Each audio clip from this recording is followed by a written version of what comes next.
Welcome sa Dries TV. Kung interesado ka sa ganitong news, huwag kalimutang isubscribe ang ating YouTube channel. Maraming salamat! Welcome back again sa ating YouTube channel mga kakimpaw, and sa update natin ito ang pag-uusapan natin ay tungkol sa mga importanteng kaganapan kina Kim and syempre kay Paula Avellino.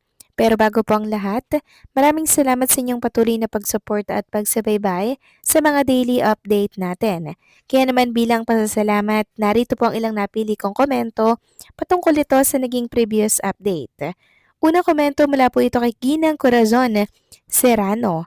Sabi niya, Kim Pao, okay na okay ang gusto ng lahat ang matupad ang magandang pangarap nila sa buhay. Yun na lang ang kulang, mabuo ang pamilya, nasa tamang edad na sila para may baby na sila. Keep safe, love you both. Maraming salamat po sa komento, Ginang Corazon Serrano. Yes, tama po kayo dyan. Ang gusto nating lahat ay matupad po yung magandang pangarap natin para sa kanila. Na magkaroon po sila ng anak, ng isang matatawag na buong pamilya, mga kakimpaw. Na inaasam-asam din po ng maraming artista, hindi po ba? Na malagay sila sa tahimik, magkaroon ng buo at masayang pamilya. Yun po ang pangarap at wish natin kay Kim and Paolo, at sana nga po matupad na ito mga kakimpaw sa mga susunod po na taon, kasi sabi ko nga po araw-araw, lagi-lagi na hindi po pabata si Kim and Paolo ang edad nila. Taon-taon po itong nadadagdagan mga kakimpaw, lalo na sa mga kababaihan. Pag umedad na po ng 40 to 50, nako, menopause na po yan, hindi na po yan mag-aanak mga kakimpaw. Kaya sana habang nasa 30s tayo, i-secure na natin yung magiging anak natin, hindi po ba? Para tayo hindi po tumandang dalaga. Pero may choice naman, or second choice si Kim. 'Di ba? Yung magpa-freeze po or ano ba yon tawag doon? Or secure ng kanilang egg cell nang sa ganun, 'di ba? Pag gusto nilang mag-anak, ayun, mga Kim po, nasa kanila po ang desisyon. Pero yun nga lang, hindi po sa sinapupunan ni Chinita Princess yun lalaki mga kakimpaw. Pero at least, sell pa rin naman po nila yun mga kakimpaw. Yun yung kagandahan doon. Yun ang nagagawa ng science. Yun ang nagagawa po ng pera.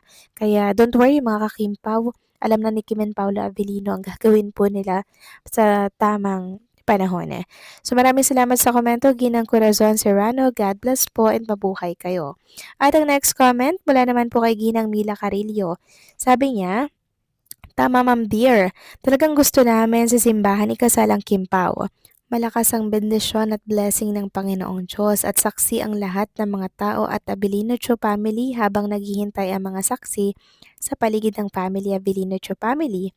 At si Lord ang gabay sa lahat ng kailangan ng Kim Pao. Siya ang nakakaalam sa mga nega at bashers, basta Kim Pao, church wedding sana matuloy. Love always Kim Pao. Happy wedding ng Kim Pao. Todo support lang tayo hanggang dulo. Iwasan natin masira ang Kim Pao. Nandito pa rin kami sa paligid. Thanks God, laging nakagabay sa Kim Pao ang ating mahal sa buhay na Kim Pao. Maraming salamat sa komento, Ginang Mila Carillo. Huwag kayong mag-alala dahil pinoproteksyon na naman po ng ating Panginoong Diyos ang samahan po ni Kim and Paolo, maging ang kanilang daily lives and syempre ang relationship na meron po sila. And yes, yan po yung wish natin na makasal sila sa simbahan. Kasi ito nga po yung gusto ng lahat. And syempre, ito yung pinakamainam po mga kakimpaw na gawin kaysa po sa mga garden, mga beach wedding na yan. Mas magandang tingnan kung sa simbahan po sila ikakasal mga kakimpaw. Di po ba? Ang ganda po nun sa paningin ng Diyos, sa mata ng marami. Kaya hopefully sa simbahan mga kakimpaw. So maraming salamat sa komento, Ginang Mila Carillo. God bless and mabuhay kayo. So ito na nga, pag-usapan na natin ang mga balita po na nakalap natin sa hapong ito, at unahin na nga nating pag-usapan ang tungkol po dito sa ganap kay Chinita Princess. Yes, nakasama na naman natin si Kim Cho kanina sa It's Showtime, and talaga namang pinasaya na naman tayo ng todo ni Kim. Buong-buo yung araw natin pag andyan po si Chinita Princess sa naturang noontime show na para bang na-miss natin sila lagi. Sana nga po mag-guest si Paula Avellino by Valentine's Day dito po sa It's Showtime, 'di ba? Nang sa ganun ay mabuhayan naman tayo ng loob na kahit walang ka-Valentine date ang iba dyan, ayan, ka-Valentines naman natin si Kim and si Paula Avellino. So kanina po mga Kim po, nag-promote ulit si Kim Cho ng para sa bazaar niya na magaganap by January 28. Bukas na yun mga kakimpo, 'di ba? January 28 to February 1. Kaya todo promote si Chinita Princess. Sana daw isuportahan natin ito kasi ang magiging pinagbentahan nun mapupunta po sa charity mga kakimpo. Kaya kita-kits tayo dyan bukas, okay? Samantalang next topic naman tayo, muli na naman pong pinakilig ni Kim ang lahat po ng mga viewers po ng It's Showtime, lalo na po ang mga Kim Pao fans. Bakit? Dahil ito sa sinabi po ni Chinita Princess, naging kasagutan niya sa katanungan po ni Bong Navarro. Ang tanong po kasi ay miss mo na ba Kim? Yan po ang tanong ni Bong Navarro. Sabi naman ni Anne, ay, tapos sagot naman ni Kim, hala, super naman talaga. Sapat lang. So, ganyan yung sagutan niya mga kakimpaw. Nakakatuwa lang kasi talagang hindi na po siya nagde-deny. Ibig sabihin, talaga naman pong yung pagka-miss niya kahit araw-araw niya kasama si Paulo, hindi po nawawala. And ganyan naman talaga yung true love mga kakimpaw, di ba? Kahit ilang minuto lang nawala, parang feeling mo, parang hinahanap-hanap mo mga kakimpaw. So ganyan yung pakiramdam siguro ni Kim. Ganun din si Paula Avellino.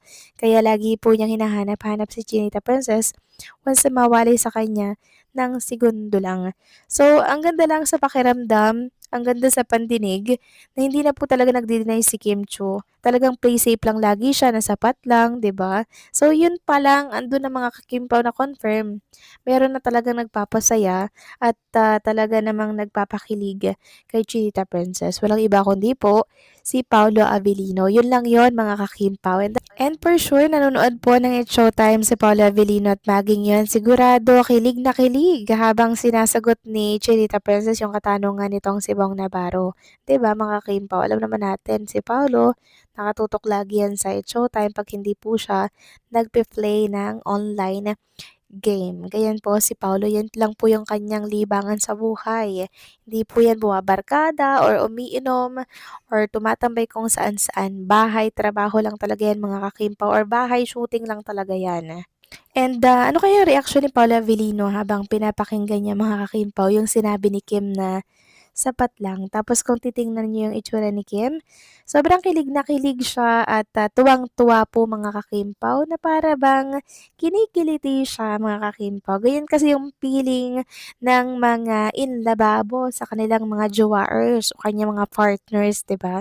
Alam na po natin 'yan bilang tayo may mga edad na, alam na natin yung mga pakiramdam ng ganyan, 'di ba? Kahit di na po 'yan i-confirm, yun na yun mga kakimpaw. Yun na yung kasagutan na hinahanap-hanap natin at gusto nating marinig. Wala nang denial kay Chinita Princess, kundi confirmation na lang. Play safe na lang. Wala nang deny-deny. Ibig sabihin, proud na proud sila na ibandera nila mga kakimpaw ang relationship nila ni Paula Avellino sa national TV. So kayo ba? Anong sa inyo dito mga kakimpaw? Please comment down below and syempre don't forget to like, share, comment, and subscribe.